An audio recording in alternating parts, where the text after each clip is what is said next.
नमस्कार दोस्तों, हम आज आप लोगों को बहुत ही मजेदार हंसी मजाक की गीत सुनाने जा रहे हैं। तो चलिए हंसी मजाक वाली गीत सुनिए और इसका आनंद लीजिए।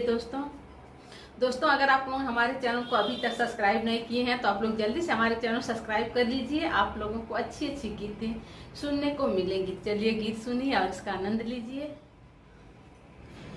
कुकरवा में तेलवा तू डारा रजऊ, कुकरवा में तेलवा तू डारा रजऊ, बनौले बानी मछरी खाला रजऊ, बनौले बानी मछरी खाला रजऊ, बनौले बानी मछरी। कुकरवा में तेलवा तू डारा रजऊ,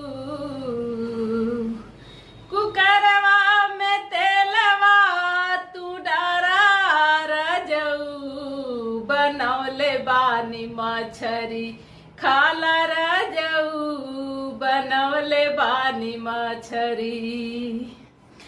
कुकरवा में तेलवा तू डारा रजऊ, कुकरवा में तेलवा तू डारा रजऊ, बनौले बानी मछरी खाला रजऊ, बनौले बानी मछरी।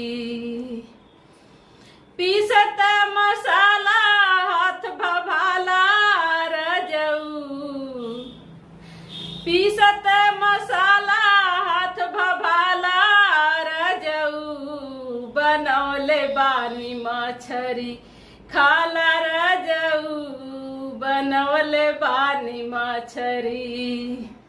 पीसत मसाला हाथ भभाला रजऊ, पीसत मसाला हाथ भभाला रजऊ, बनौले बानी मछरी खाला रजऊ, बनौले बानी मछरी।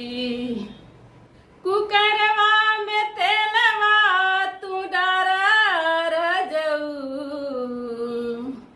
कुकरवा में तेलवा तू डारा रजऊ, बनौले बानी मछरी खाला रजऊ, बनौले बानी मछरी खाला रजऊ, हो खाला रजऊ, खाला रजऊ, हो खाला रजऊ, बनौले बानी मछरी खाला रजऊ, बनौले बानी मछरी।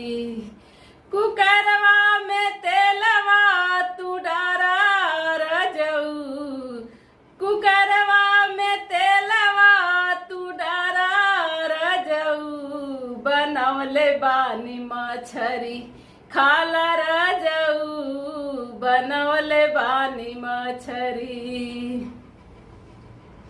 तो दोस्तों ये गीत कैसी लगी कमेंट के जरूर बताइएगा। फिर मिलेंगे अगले गीत में, तब तक के लिए नमस्कार।